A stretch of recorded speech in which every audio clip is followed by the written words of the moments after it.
I'm excited to share with you Dr. Yared Alamu, who is founder and CEO of TQIntelligence. Yared, take it away. We're excited to hear all about your company. Can you hear me now? Yes, perfect. You missed out some wonderful things that I was saying about you and Michael. So again, I'm happy to be here, and appreciate all the support from you and Michael the last several days. I'm a founder and CEO of TQIntelligence.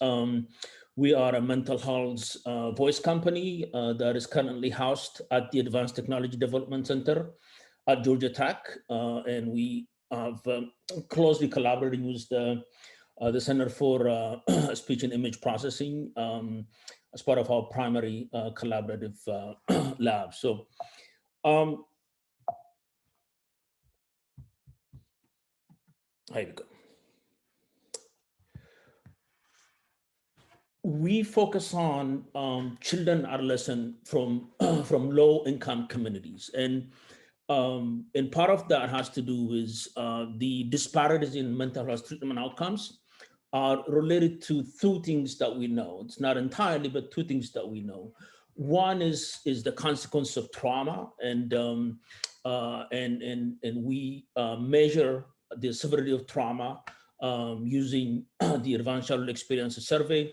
And correlated with our voice project. And for people in our current pilot, the average score is 5. So anybody who's got 4 or above, you're looking at significant consequences, including short of lifespan, multiple chronic diseases, and this costs the healthcare system a tremendous amount of money. What is even more problematic is the interaction of poor quality treatment that this system of care provides. So you have the people that are most severe because of the trauma, and the providers that are the least trained that significantly contribute to the lack of progress. For example, you have the rate of suicide for African American boys have risen 73% in the last 2 decades. The cost of care for kids in this area is 4 times than what you see in a private mental health sector, and the total cost annually is about $250 billion. So we invite you to join us in this area that, I just sort of said you can do good and you can as well as do well. And so this is, our focus and mission in this area is not charity. There is a tremendous amount of impact that is waiting to happen, as well as a lot of money. In fact, Medicaid spends more for mental health than any other private sector. What we do is very specific in addressing the severity of, so we give you a use case of our current paid pilot. We work with kids that are severe, that are just coming out of the hospital, or in the process of going back to the hospital, or going into another high cost treatment model, or foster care. And so we measure the severity from at baseline, and we follow the progress throughout the treatment process. For example, in this case, the kids are receiving 2, 3, 4 times mental health services in 1 week. Right? And so we give feedback to providers in real time. Right? And then we allow them to collaborate. So kids come into this kind of service, you have multiple people that are involved. The problem with the current system is none of them talk to one another. So we create not just to be able to measure the severity objectively, but also the platform so people can be able to collaborate and work on behalf of that one child. The other voice product we're developing is the ability to be able to do remote monitoring. And partly is the system of care right now is episodic. So we expect people to kind of hold out for us until we see them next time. In fact, a lot of the emergency room visits and hospitalizations occur in between sessions. So having the ability to be able to monitor, especially high-risk patients, and give feedback to the providers if there is any high-risk behavior. I think it would be a one useful tool to be able to navigate through these kids who have severe symptoms.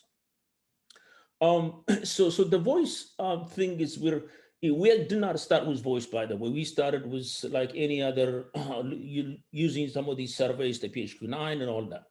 But the more we look into voice, for example, there is a research that 2019, and then DARPA previously, that use voice one way to be able to measure PTSD, right?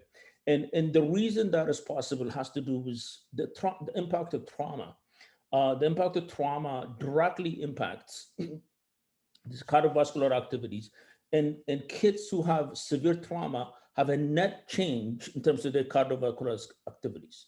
So on one hand, that has to do with the sympathetic, the other one, the parasympathetic, and the voices that are that we're able to measure are significantly different by the virtue of those experiences. So we want to make sure that our providers, we're not trying to substitute providers, but what we want to do is we do intelligent augmentation. So give them data in real time when it matters the most, and then give them data that actually is objective enough and that can be able to measure consistently whether they're getting better. We have a lot of people that don't get any better. We don't know why.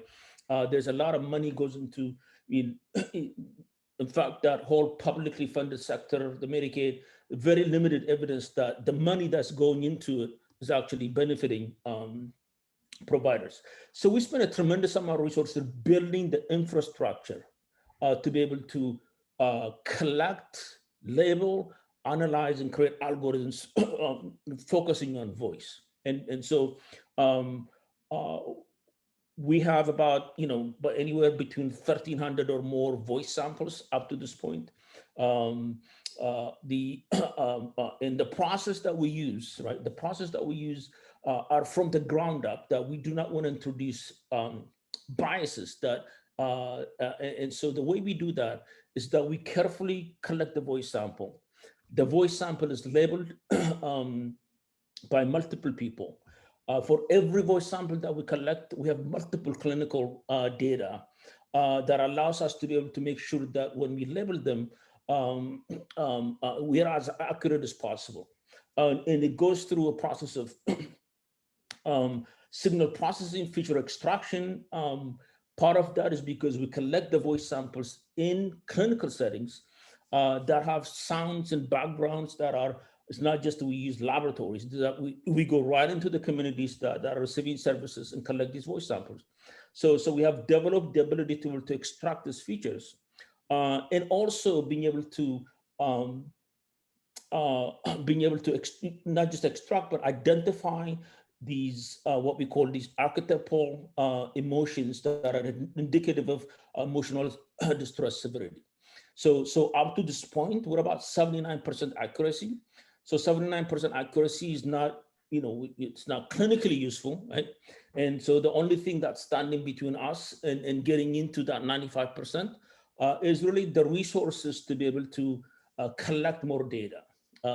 And this is an area that is both labor and data intensive, and partly because very limited open source data exists for children and adolescent, and most of the data that is in open source is really not appropriate for the kind of things that we wanted to do. We made a lot of progress.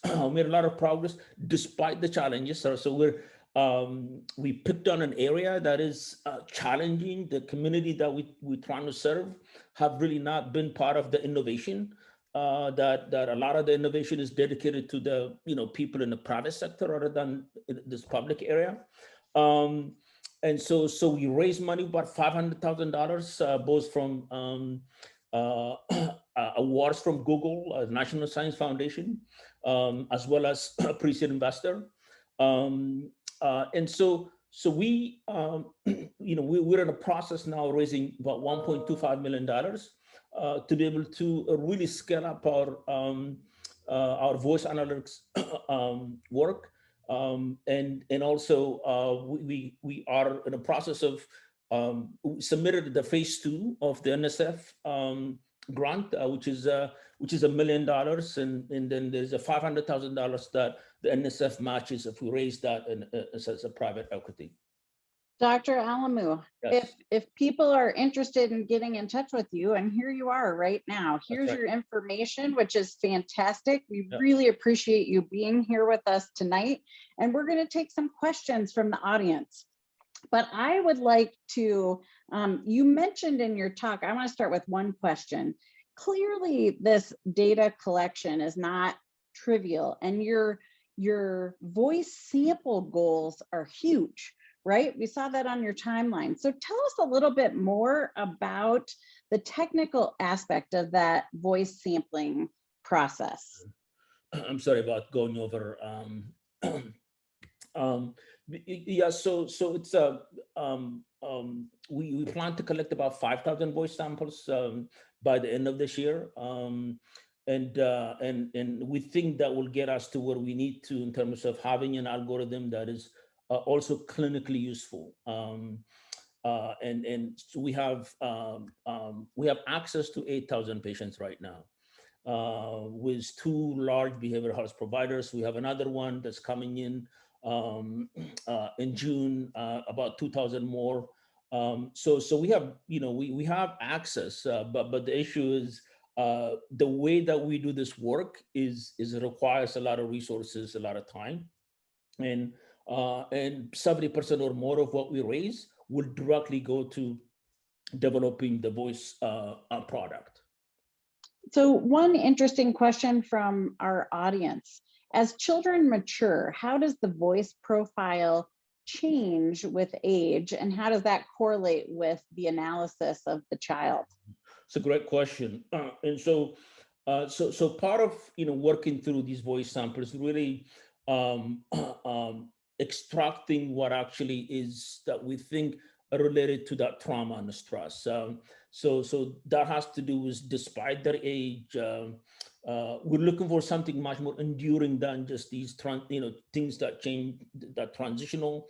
A kid, because they're just not feeling good, doesn't mean that that we're going to assign it to a degree that intended to severity. So in any voice sample that was built up, a 90-second voice sample, there's about 1,500 screens that we'll be able to extract from that voice sample, and then to look through what are the biomarkers, what are the indicators in that consistently show up with emotional disorder severity. Yeah, it sounds like this, the applications of this technology will go far beyond mental health and children, I would guess. Yeah. We do have a few more questions from our audience, but we're going to go ahead and put our poll up. So information about your revenue model, as well as a great question on culture and language and how that plays into your algorithm, I think are going to be really exciting for us to continue to look at and discuss in the LinkedIn group following tonight's pitch. So again, thank you for telling us about TQIntelligence. We're really excited to have you here.